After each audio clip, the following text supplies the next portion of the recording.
হরে কৃষ্ণ। সকলকে আবারও কৃষ্ণপ্রীতি শুভেচ্ছা জানিয়ে আমাদের ধারাবাহিক যে প্রশ্নোত্তর পর্ব, সেই প্রশ্নোত্তর পর্ব বিষয়ে একটি সুন্দর বিষয় নিয়ে আমরা আলোচনা করব। সেই আলোচনার আজ যে মূল প্রতিপাদ্য বিষয় সেটি হচ্ছে যে ইসকনে অনেক বিদেশি ভক্ত কর্তৃক দীক্ষা ব্যবস্থা প্রচলন শুরু হয়েছে শিল প্রভুপাদের পর থেকে। তো কি এই বিদেশি ভক্তদের দ্বারা দীক্ষা ব্যবস্থা যেটি চলছে সেটি সঠিক কি না, বা বিদেশি ভক্তদের কাছ থেকে ভারতীয়দের দীক্ষা নেওয়া উচিত কি না, সেই বিষয়টি সম্পর্কে এই ভিডিওতে আমরা সম্পূর্ণভাবে পরিষ্কার করব। কিছু কালো তিলকধারী, জানি না বাবাজি কি না, কোথায় থাকে তাও জানেন, ইউটিউবে আছে, তারা তো বিভিন্নভাবে বিভিন্ন শব্দ দ্বারা, আমি সেসব শব্দও তো মুখে আনতে পারবো না, তো বিভিন্ন শব্দ দ্বারা গুরুতত্ত্বের সাথে যে ছেড়ছাড় করছেন, তো এই বিষয়টি দেখার পরে আমার ইচ্ছা হলো যে দেখি শাস্ত্রে এ বিষয় কি বলছে। তো সেই সকল বিষয় নিয়ে কথা হবে, সকলের সঙ্গে থাকবেন, বোঝার চেষ্টা করবেন, অনুভব করার চেষ্টা করবেন। তো চলুন শুরু করি। শুরুতে ছোট্ট একটা অনুরোধ, যারা চ্যানেলে প্রথমবার এসেছেন অবশ্যই চ্যানেলটি সাবস্ক্রাইব করবেন, ভালো লাগলে ভিডিওটি লাইক শেয়ার করতে ভুলবেন না। তো চলুন শুরু করি। নম ওম বিষ্ণুপাদায় কৃষ্ণ প্রেষ্ঠায় ভূতলে শ্রীমতী ভক্তি বেদান্ত স্বামী নীতি নামিনে নমস্তে সারস্বতী দেবে গৌরবাণী প্রচারিণে নির্বিশেষ শূন্যবাদী পাশ্চাত্য দেশতারিণে বাঞ্ছা কল্পতরুর্ভষ্ট কৃপা সিন্ধু বেবচ পতিতানাং পাবনেভ্য वैष्णवेभ्यो नमो नमः। जय अनंत कोटि वैष्णव वृंद की जय, शिल प्रभुपाद की जय, निताय गौर शीतनाथ वृत्ति प्रेमानंदे हरि बोल। हरे कृष्ण कृष्ण कृष्ण हरे हरे, हरे राम राम राम हरे हरे। हरे कृष्ण, जय शिल प्रभुपाद की जय। তো এখন আপনারা যেভাবে থাম্বনেলে দেখেছেন, তো বিষয়টি হচ্ছে যে বিদেশি বা বিদেশে জন্মগ্রহণ করার ফলে কোনো ব্যক্তি, যে বর্ণাশ্রম ধর্মবিহীন কোনো ব্যক্তি, তিনি বৈষ্ণবদের গুরু হতে পারেন কি না, সেই বিষয়টি খুবই শাস্ত্রসম্মতভাবে আমাদের দেখা উচিত।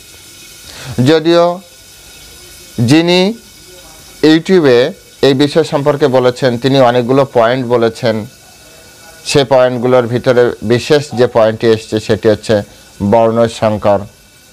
তারপরে আপনার হচ্ছে অনৈষ্টিকের ক্ষেত্রে তিনি ব্যাখ্যা করেছেন যে যাদের শাস্ত্রে নিষ্ঠা নেই অথবা শাস্ত্রসম্মতভাবে জীবনযাপন করে না বা ধর্মীয় জীবনযাপন করে না, এদেরকে বলা হয় হচ্ছে অনৈষ্টিক।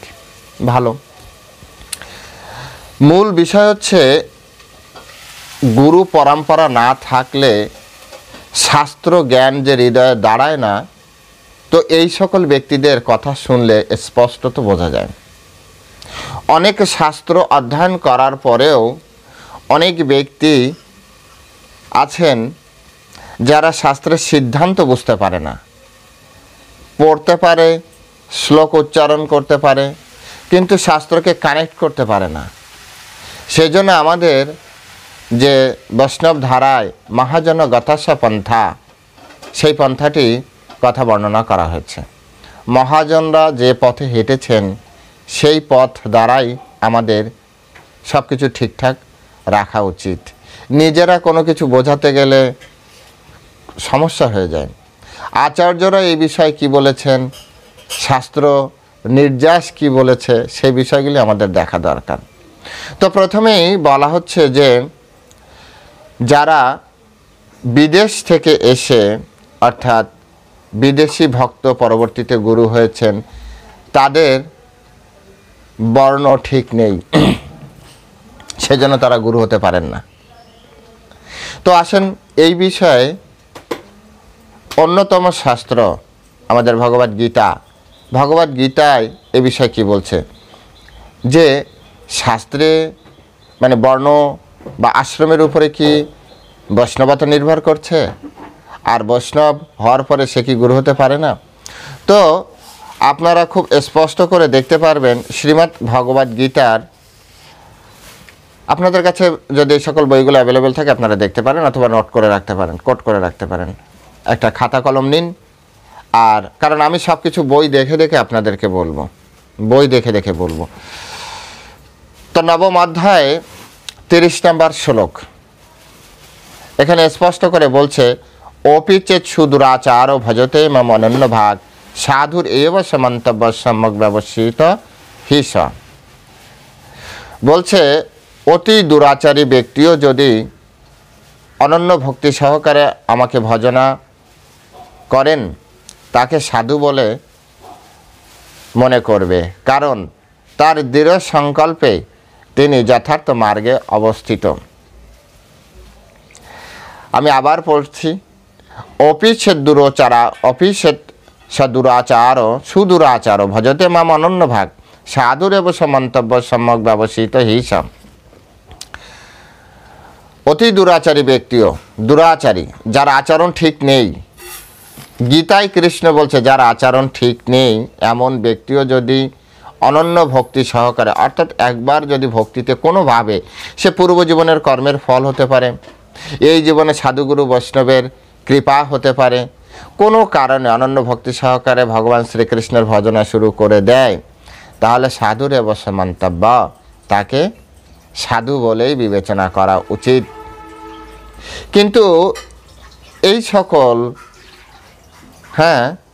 ভৈফর ব্যক্তিরা তারা বলছে না, ঠিক বর্ণ না হলে, ঠিক কিছু না হলে আচার্য হওয়া যাবে না। গুরু বৈষ্ণব তো বৈষ্ণব না হলে বৈষ্ণবের আচার্য হতে পারবে না, প্রথমে তো বৈষ্ণব হওয়া দরকার, আর বৈষ্ণব হওয়ার পরে তারপরে কিছু থাকছে কিনা আসবো সেই কথাই আচার্যের বিষয়।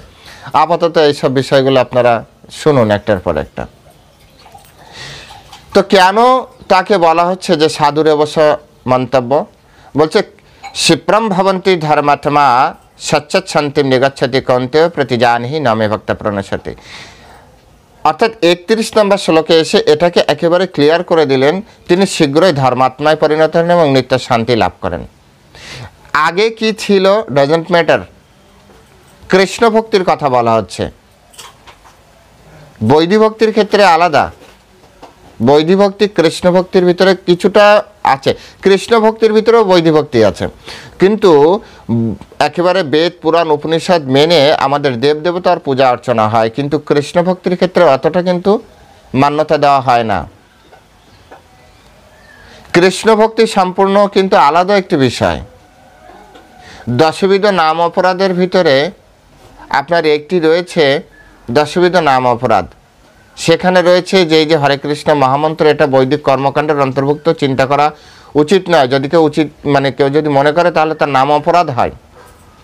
তো হরে কৃষ্ণ এই যে মহামন্ত্র, এটা বৈদিক কর্মকাণ্ডের অন্তর্ভুক্ত নয়। বেদের একটা হচ্ছে কর্মকাণ্ড, কর্মকাণ্ডী যারা আছে, যারা আপনারা শাস্ত্র জানেন, মানুষকে কেন ভুলভাল বোঝাচ্ছেন আমার সত্যি আমার বোধগম্য হয় না। এমন না যে আপনি শাস্ত্র পড়েন না, আপনি জানেন, আপনি শাস্ত্র পড়ে মানুষকে ভুল বোঝাচ্ছেন। একটা হচ্ছে কর্মকাণ্ডীয় বিধি, আর একটা হচ্ছে ভগবতীয় বিধি।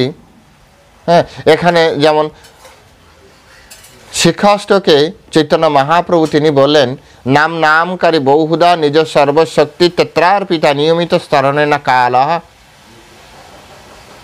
সেখানে কোনো বিধি কাল বিচার রাখেনি কৃষ্ণ নামে। কিন্তু বৈদিক কর্মকাণ্ডের অন্তর্ভুক্ত যে কোনো ব্যক্তি যে কোনো নাম উচ্চারণ করতে পারবে না। ব্রাহ্মণ না হলে মন্ত্র উচ্চারণ করতে পারবে না, ব্রাহ্মণ না হলে গায়ত্রী মন্ত্র উচ্চারণ করতে পারবে না, এটা আপনারা জানেন। তাই বৈদিক কর্মকাণ্ড বিষয় একটা আলাদা, আর বৈদিক কর্মকাণ্ডের রুলস আপনি যদি ভাগবতীয় সিদ্ধান্তের সাথে যুক্ত করেন তো বিপদ হয়ে যাবে। এটা কত বড় বিপদ জানেন? ধরুন একজনের দাঁতের সমস্যা, আর সে গিয়েছে একজন আপনার হচ্ছে ধরেন ইলেকট্রনিক্স ইঞ্জিনিয়ারের কাছে, তো সে তো দাঁত দেখে বলবে আরে তোমার দাঁতের আইসি নষ্ট হয়ে গেছে, আসো আইসি পাল্টে দিই। সেও তো শিক্ষিত, অনেক বড় শিক্ষিত। একজন ডক্টর মেডিকেল সায়েন্সে অনার্স মাস্টার্স করেছে, ডক্টর ডিগ্রি করেছে। একটা ইঞ্জিনিয়ার, সেও তার সাবজেক্টে অনার্স মাস্টার্স করেছে, ডক্টর ডিগ্রি করেছে, কিন্তু উভয়ের ক্ষেত্র আলাদা। একটার সাবজেক্ট আরেকটার সাথে মিলালে তো বিপদ। কেন এভাবে মানুষকে বিভ্রান্ত করছেন? কি সমস্যা আপনাদের? কেন ঈর্ষা? শাস্ত্র বোঝেন না, চুপ করে থাকেন। এখানে স্পষ্ট করে বলছেন অপিচে সুদূরাচার, এটা কৃষ্ণের কথা, কৃষ্ণের কথা আপনি মানবেন না? বলছে যে অপিচে সুদূরাচারও ভজতে মা অনন্য ভাগ সাধুর এব সমন্তব্য সম্যক ব্যবসিত হিসা। নবম অধ্যায়, আমি আবারও বলছি, নবম অধ্যায় 30 নম্বর, নবম অধ্যায়ের 31 নম্বরে এসে সেটা আরও স্পষ্ট করছে। বলছে ক্ষিপ্রম ভবতি ধর্মাত্মা সচ্চত শান্তিম নিগচ্ছতি কন্তেয় প্রতি জানিহি নামে ভক্তা প্রাণস্যতি। তিনি শীঘ্রই ধর্মাত্মায় পরিণত হন। কেউ যদি অনন্য ভক্তি সহকারে কৃষ্ণের উপাসনা করে, সে অনন্য ভক্তি মানে সে ভক্তিতে হয়, ভক্ত হয়ে যায়। তাহলে তার আর সেই জাতি কুল বিচার এগুলো করা কতটা গুরুত্বপূর্ণ?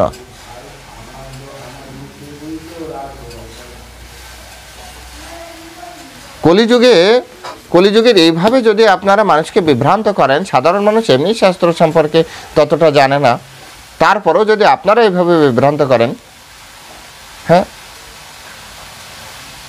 আবার বলছেন এইসব বিষয়গুলো মানুষকে, ভারতীয়রা আমাদের উচিত না বিদেশি ভক্তের সে শিষ্য হওয়া। আসেন উপদেশামৃত, রূপ গোস্বামীর উপদেশামৃত, এই দেখুন উপদেশামৃত গ্রন্থ। এই উপদেশামৃত গ্রন্থে 6 নম্বর শ্লোকে কি বলা হচ্ছে? রূপ গোস্বামী নিজে বলছেন, দৃষ্টে স্বভাবজনিতই বপুশ্চ দোষই ন প্রাকৃতম ইহ ভক্ত জনস্য পশ্চিত।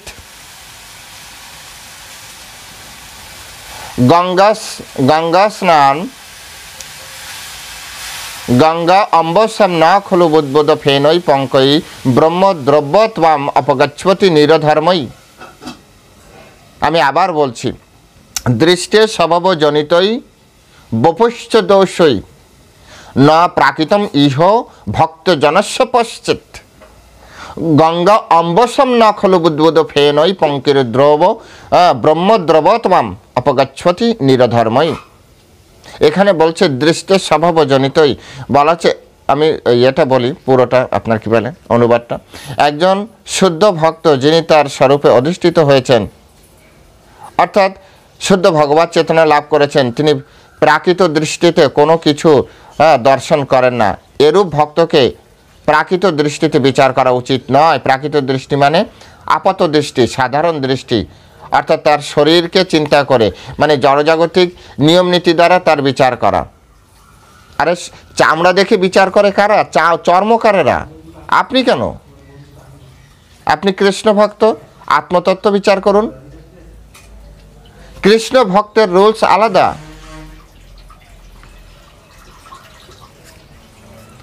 বিভিন্ন পুরাণে বিভিন্ন শাস্ত্রে আছে যারা কৃষ্ণ ভক্ত হচ্ছে তাদের শ্রাদ্ধ প্রণালী আলাদা, সাধারণের মতো নয়। তাদের তাদের যে বিধি নিষেধ সেগুলি আলাদা। আপনি বৈদিক কর্মকাণ্ডের অন্তর্ভুক্ত সব কিছু এর ভিতরে ঢুকিয়ে দিচ্ছেন, কর্মকাণ্ডীয় বিষয়। এখানে বলা হচ্ছে যে দৃষ্টের স্বভাবজনিতই বপুশ্চ দোষই। বপু মানে শরীর।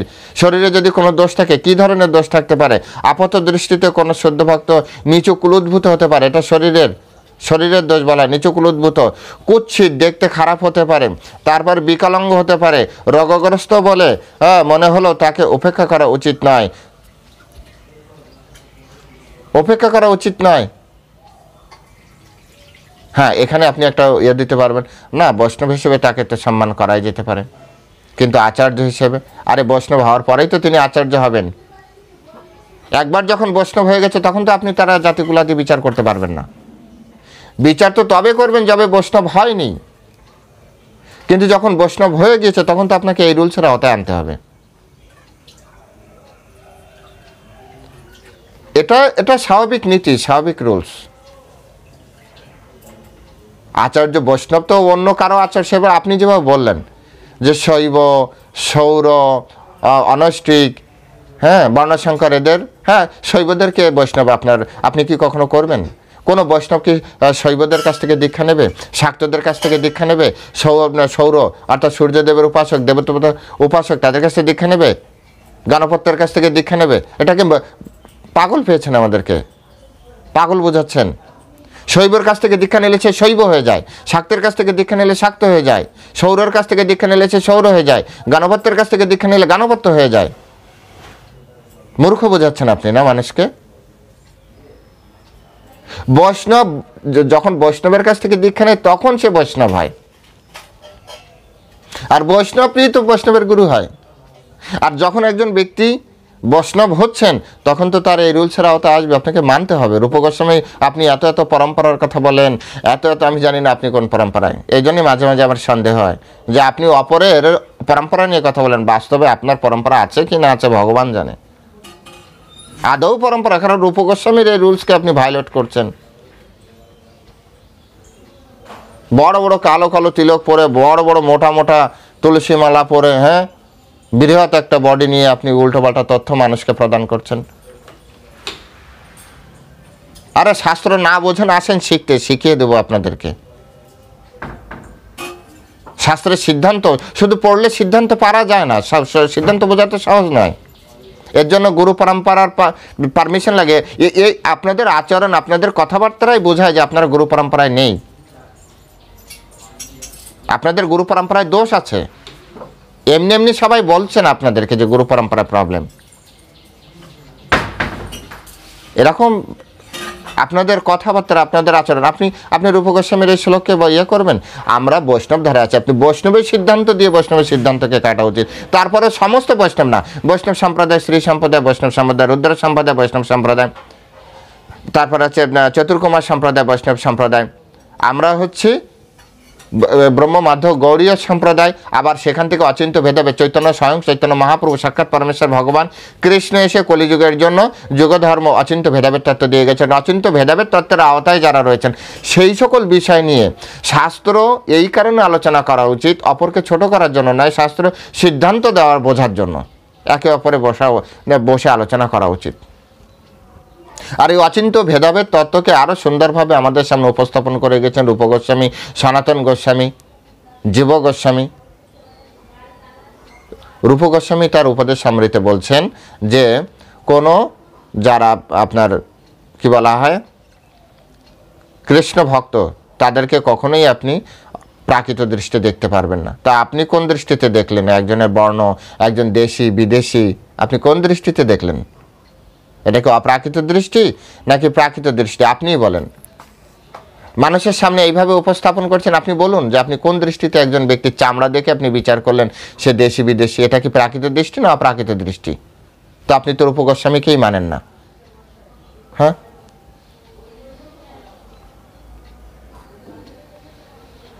গুরু হওয়ার জন্য রূপ গোস্বামী তার উপদেশ সমৃতে প্রথম শ্লোক, 1 নম্বর শ্লোক। যদি কারো কাছে বই থাকে আপনারা বই নিয়ে এইসব লোকদেরকে দেখান।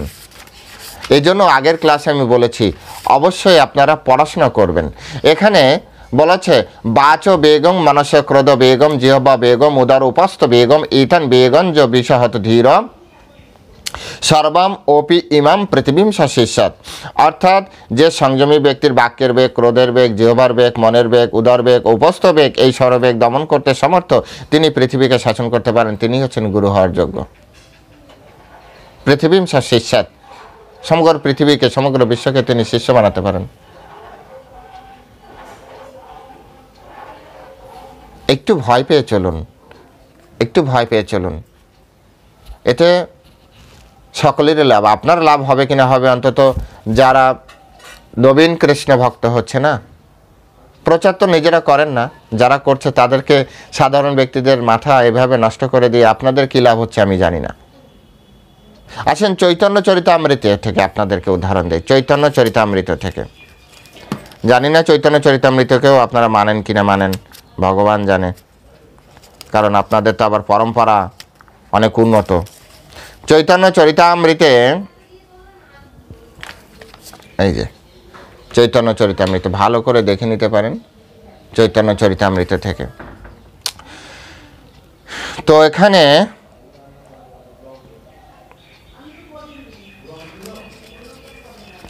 স্পষ্ট করে বলা হচ্ছে, কৃষ্ণদাস কবিরাজ, অ্যাকচুয়ালি কৃষ্ণদাস কবিরাজ লিখেছেন আপনার রায় রামানন্দের সাথে চৈতন্য মহাপ্রভুর যে কথোপকথন, সেই কথোপকথনের সময় চৈতন্য মহাপ্রভু রায় রামানন্দকে বলছে, কিবা বিপ্র কিবা শূদ্র সন্ন্যাসী কেনে নয়, যেই কৃষ্ণ তত্ত্ববিদ্যা সেই গুরু হয়। কিবা বিপ্র কিবা শূদ্র সন্ন্যাসী কেনে নয়, যেই কৃষ্ণ তত্ত্ববেত্তা সেই গুরু হয়। এখানে কিবা বিপ্র কিবা শূদ্র কিবা সন্ন্যাসী, এই কথা দ্বারা তিনি ওভারঅল একটা পুরো যেই কৃষ্ণ তত্ত্ববেত্তা যিনি, তিনি গুরু হবেন। তা আপনি সেখানে কি যুক্তি লাগিয়েছেন? হ্যাঁ, যে বেদ না মানিয়া বুদ্ধ হইল নাস্তিক। সুতরাং ভগবান বুদ্ধরূপে আসার পরও তিনি বেদকে অমান্য করার জন্য তাকে নাস্তিক বলা হলো। উত্তম কথা। আচ্ছা, এই যে বুদ্ধ কি কৃষ্ণ ধর্মের প্রচলন করেছিলেন, ভগবতীয় ধর্ম প্রচলন করেছিলেন? বৈদিক ধর্ম, কর্মকাণ্ডীয় ধর্ম প্রচলন করার সময় উনি বেদকে উপেক্ষা করেছেন। কর্মকাণ্ড আর ভগবত তত্ত্ববিজ্ঞান, এটি কেন আপনি ভক্তিকাণ্ড, এটা কেন আপনি একসাথে যুক্ত করছেন? এই সেন্সটুকু আগে নিয়ে আসুন। ভক্তি আর কর্ম এ দুটি আলাদা, এই দুটি কাণ্ড আলাদা। কর্মকাণ্ডের রুলস ভক্তিকাণ্ডে খাটে না, ভক্তিকাণ্ডের রুলস দিয়ে কর্মকাণ্ডকে শিথিল করা উচিত নয়। কর্মকাণ্ড, ভক্তিকাণ্ড, জ্ঞানকাণ্ড। চৈতন্য মহাপ্রভু ভুল লিখেছে না? যেই কৃষ্ণ তত্ত্ববেত্তা, আর আপনি লাগিয়ে দিলেন বুদ্ধদেবের কথা। তা কৃষ্ণ থেকে আপনি অনেক বড় জ্ঞানী হয়ে গিয়েছেন। এখানে বলেছে যে কৃষ্ণ তত্ত্ববেত্তার সাথে আবার কিছু বৈদিক কর্মকাণ্ড কিছু যুক্ত করতে হবে না। আমি তো অনেক জ্ঞানী, আমাকে তো যুক্ত করতে হবে। চৈতন্য মহাপ্রভু থেকে জ্ঞানী হলে তো বিপদ হবেই। এই জন্য বলা হয় যে গুরু পরম্পরা আপনাদের আছে কিনা আছে সন্দেহ। কারণ পরম্পরা না থাকলে সিদ্ধান্ত বোঝা যাবে না, কানেক্ট করতে পারবেন না। আসুন, এটা তো গেল আপনার চৈতন্য চরিতামৃত, চৈতন্য ভাগবত। দেখুন, চৈতন্য ভাগবতে এই বিষয়টা কিভাবে আসছে সেটাও দেখি, উনিও কি বলছেন। হ্যাঁ,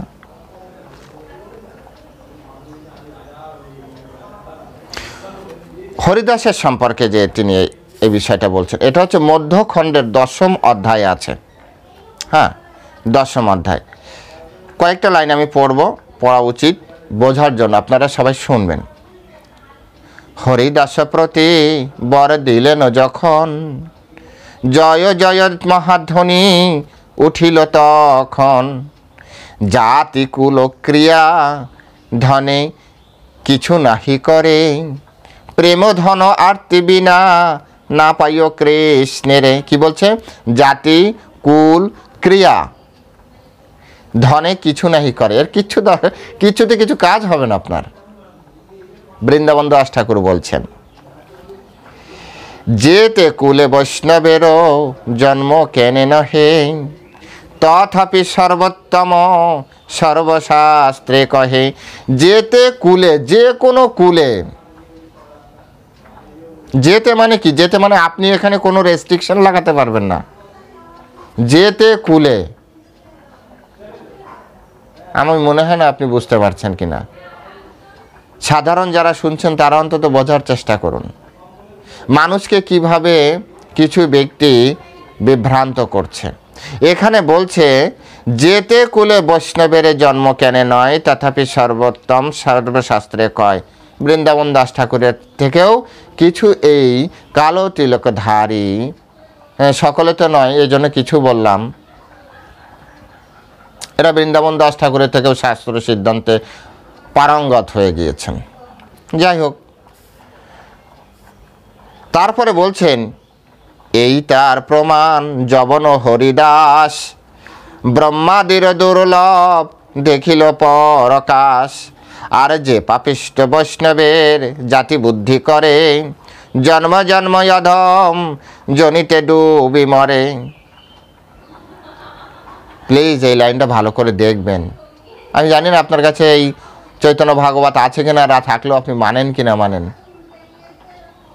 এই যে বিদেশি করে বিদেশি গুরুর কাছ থেকে দীক্ষা নেওয়া যাবে না, হ্যাঁ, তারা বর্ণসংকর, তারা অনৈষ্ঠিক, হ্যাঁ, তারা শাস্ত্রের সিদ্ধান্ত বোঝে না। আপনি কতটা বোঝেন সেটা তো আগে বোঝেন। এখানে কি বলছে? এখানে বলছে যে পাপিষ্ঠ বৈষ্ণবেরও জাতি বুদ্ধি করে। জাতি বুদ্ধি যারা করে বৈষ্ণবের ক্ষেত্রে তারা পাপিষ্ঠ। বৃন্দাবন দাস আপনাকে পাপিষ্ঠ বলল, আপনি জাতি বুদ্ধি করেছেন।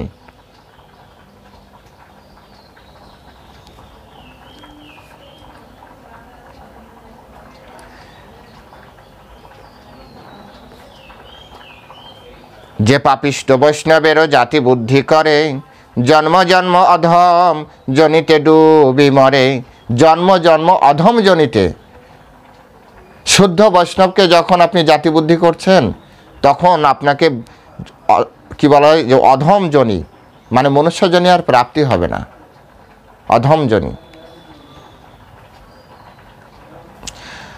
হরিদাস সন্ততি বর শুনে যেই জন, অবশ্য মিলিবে তারে কৃষ্ণ প্রেমদান। এ বচন মোর নহে সর্বশাস্ত্রে কয়, ভক্তাখ্যান শুনিলে কৃষ্ণেতে ভক্তি হয়। মহাভক্ত হরিদাস ঠাকুর জয় জয়, হরিদাস শরণে সর্বপাপ ক্ষয়। এখান থেকে কি সিদ্ধান্ত পেলেন? আমি বুঝতে পারি না যে আপনারা আসলে সমস্ত শাস্ত্র পড়েন কিনা। এখানে বলা হচ্ছে যে জাতিবুদ্ধি এটা পাপিষ্টের লক্ষণ। বৈষ্ণবে জাতিবুদ্ধি করা এটা পাপিষ্টের লক্ষণ। বৈষ্ণবে কখনো জাতিবুদ্ধি করা উচিত না, এটা পাপিষ্টের লক্ষণ। এবং যে এটি করে সে অধমজনী প্রাপ্তি হয়। তারপরে বলা হচ্ছে যে জাতি কুল ক্রিয়া ধনে নাহি, হ্যাঁ, করে কিছু নাহি করে, প্রেমধন আরতি বিনা না পাইও কৃষ্ণেরে। যেতে কুলে বৈষ্ণবের জন্ম কেনে নয়, তথাপি সর্বোত্তম সর্বশাস্ত্রে কয়। স্পষ্ট, যে কোনো কুলে জন্ম হলেও বৈষ্ণব সর্বশ্রেষ্ঠ। আর বৈষ্ণব হওয়ার পরে সেই বৈষ্ণব পরবর্তীতে গুরু, তো বৈষ্ণবই তো গুরু হবেন, আবার তো গুরু হায়ার করতে হবে না। না, আরও কিছু বিষয় আপনাদেরকে দেখানো দরকার আছে। চৈতন্য চরিতামৃতে সেখানে বলা হচ্ছে, নিচু জাতি নহে কৃষ্ণ ভজনের অযোগ্য, সৎ কুল বিপ্র নহে ভজনের যোগ্য। যেই ভজে সেই বড় অভক্ত হিংসার, কৃষ্ণ ভজনে নাহি জাতি কুলাদি বিচার। কৃষ্ণ ভজনে নাহি জাতি কুল বিচার। আর যে কৃষ্ণ ভজবে সেই তো পরবর্তীতে কৃষ্ণ ভজনকারীদের গুরুদেব হবেন, অর্থাৎ বৈষ্ণব হওয়ার পরেই তো বৈষ্ণবের গুরু হবেন। আর কৃষ্ণ ভজনে অর্থাৎ বৈষ্ণব হওয়ার জন্য তো জাতিকুলাদি বিচার এখানে লাগছেই না। চৈতন্য চরিতামৃতের সাক্ষী। তো চৈতন্য চরিতামৃতকে আমরা মানব না? আপনাদের মতো সেই পরিবার, কোন পরিবার ভগবান জানে। হ্যাঁ, পরিবার প্রথা চালাচ্ছেন এখনো, গণতান্ত্রিক সমাজ ব্যবস্থা এখনো সেই পরিবার প্রথা চালাচ্ছেন। আরে শাস্ত্রে কি আছে, মহাজনরা কি বলেছেন,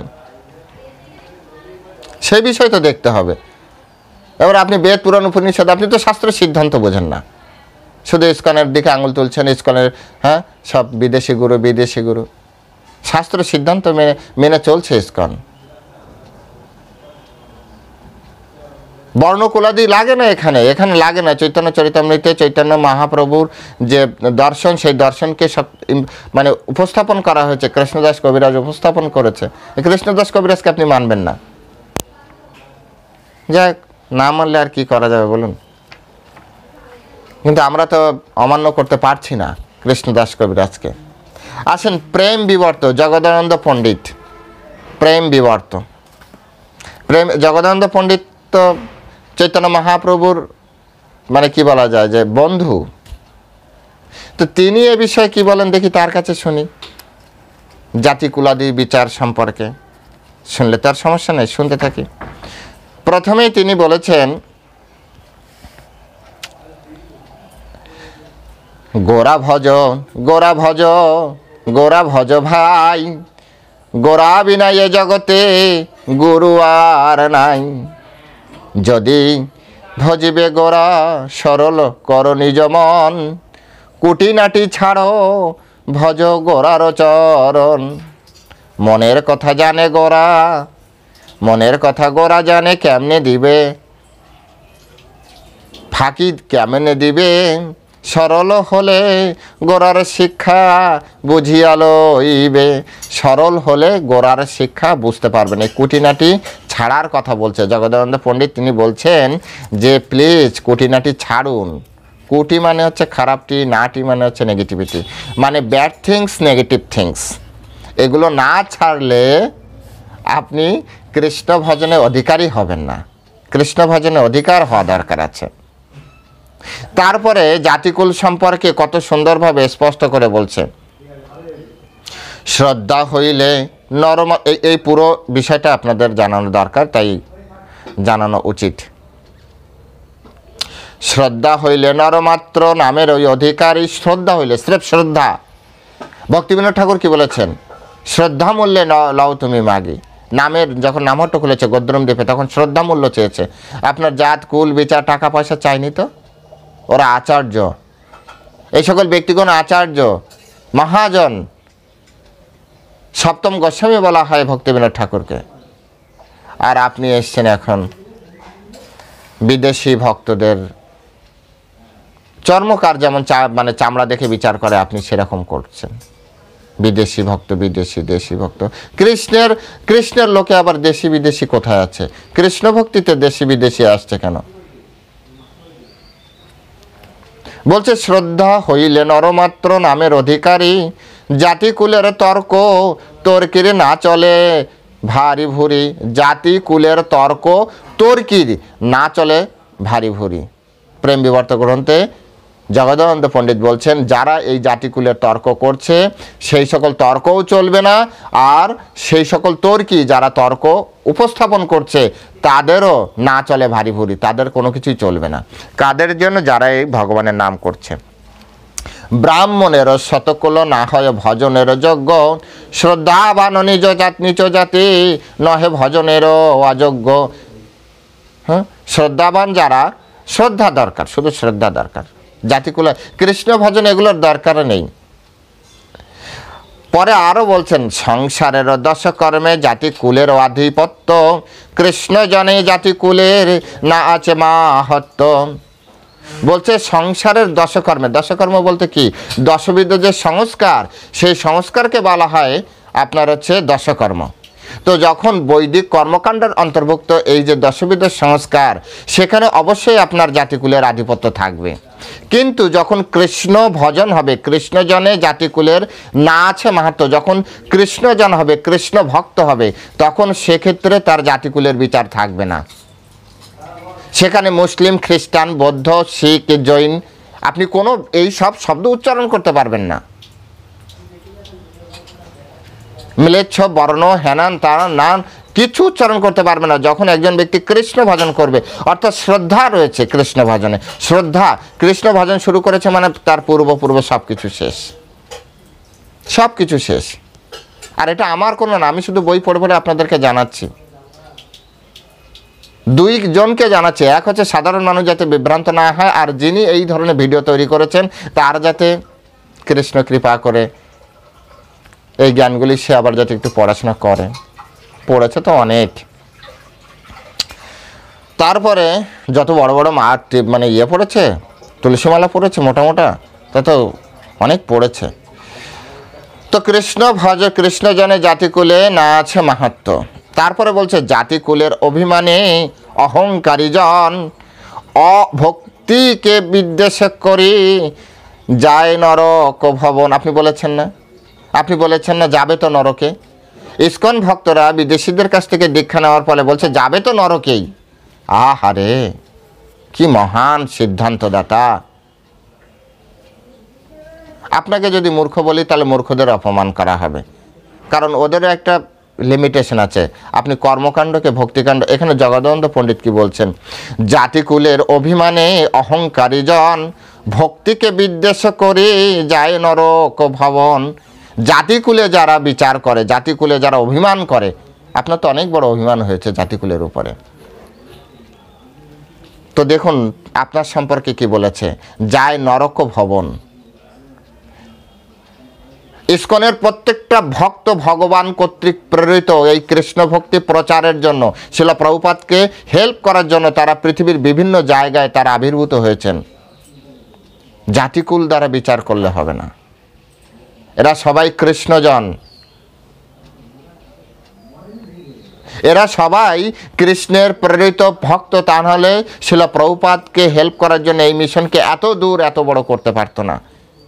এত সহজ নয় শাস্ত্র সিদ্ধান্ত বোঝা। এখানে কি বলছে, অবিবেক ভক্তিকে বিদ্বেষ করে যায় নরক ভবন। আপনি কি সুন্দরভাবে বলছেন। নবদ্বীপের এক ভক্ত আমাকে এরকম বলল, যে শব্দ ব্যবহার করেছে এই শব্দও আমি ব্যবহার করতে চাই না বিদেশি ভক্ত সম্পর্কে। কোথায় যাবেন, জগদানন্দ পণ্ডিত, আপনি প্রেম বিবর্ত গ্রন্থটা কিনবেন প্রভু, হ্যাঁ প্রেম বিবর্ত গ্রন্থ কিনে 10ম অধ্যায়টা পড়ে নেবেন। সম্পূর্ণ পড়া উচিত, তারপরে বলে দিলাম 10ম অধ্যায়টা একটু পড়বেন কৃপা করে। আর ওই যে আপনার বস তাকেও পড়াবেন।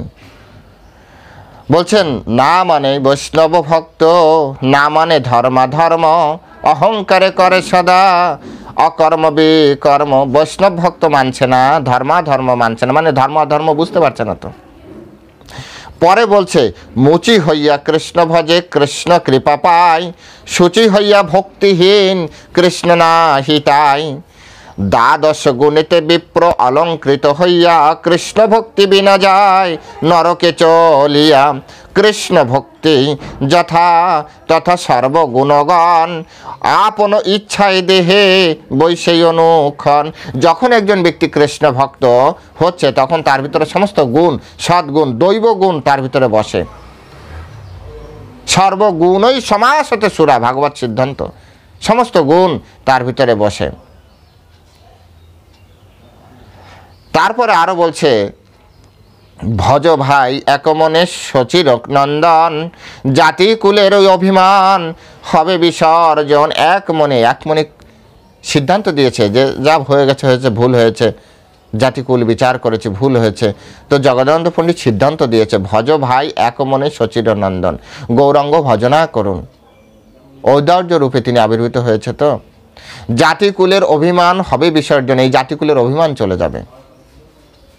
অভিমান ছাড়িলে ভাই ছাড়িবে বিষয়, বিষয় ছাড়িলে শুদ্ধ হবে তোমারও আশয়।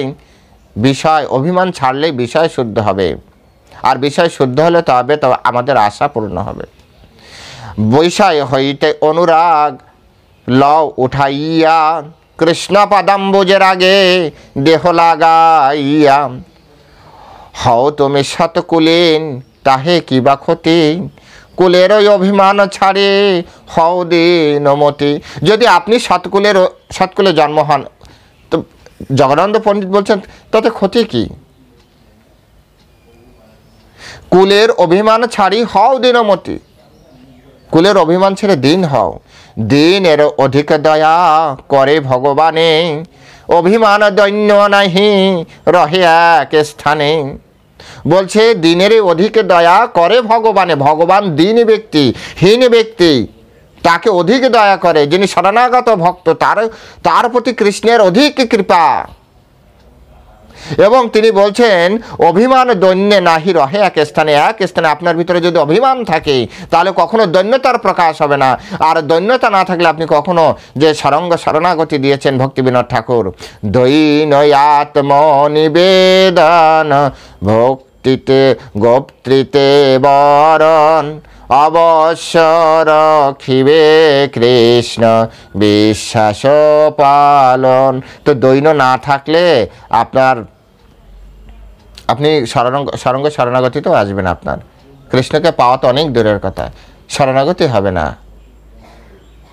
তাই শাস্ত্রকে বোঝার চেষ্টা করুন। বুঝতে না পারলে আসুন আমাদের ইস্কনে, শাস্ত্রের সিদ্ধান্ত বুঝুন। কর্মকাণ্ড, আমি বারবার বলছি, কর্মকাণ্ডের জ্ঞান আলাদা, ভক্তিকাণ্ডের জ্ঞান আলাদা। অচিন্ত্য ভেদাভেদ আলাদা তত্ত্ব, দ্বৈত আলাদা তত্ত্ব।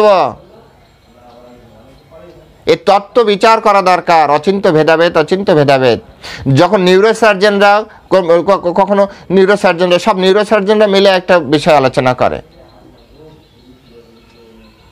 কার্ডিওলজিস্টরা সব এক জায়গায় বসবে, তারা কিভাবে হার্টের ডেভেলপ করা যায়, হার্টের অপারেশন ডেভেলপ করা যায়, হার্ট বিষয়ে আরও বেশি চিন্তা করা যায়, সেখানে নিউরোসার্জনকে ডাকা হবে না, একে ডাকা হবে না।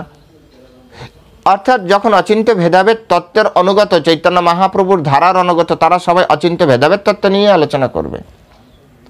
এই তত্ত্বের অন্তর্গত যেসব বিষয়গুলো আলোচনা হওয়া উচিত, অনেক সময় হয় মিস্টেক হয়, এই বিষয়টা ধরা হয়নি, সেই বিষয়টা অ্যাড করার জন্য বলা যেতে পারে যে বিষয়টা একটু বিচার। কিন্তু বৈদিক কর্মকাণ্ডের অন্তর্ভুক্ত অচিন্ত্য ভেদাভেদে ঢোকালে হয় না।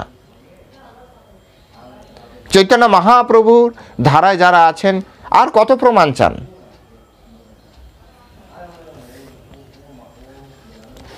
বলছে, অভিমান নরকের পথ তাহা যত্নে ত্যাজ, দৈন্যে রাধা গোবিন্দের পাদপদ্মে মজ। অভিমান, এই যে জাতি কুলাদির এই যে অভিমান, এই অভিমান বলছে নরকের পথ।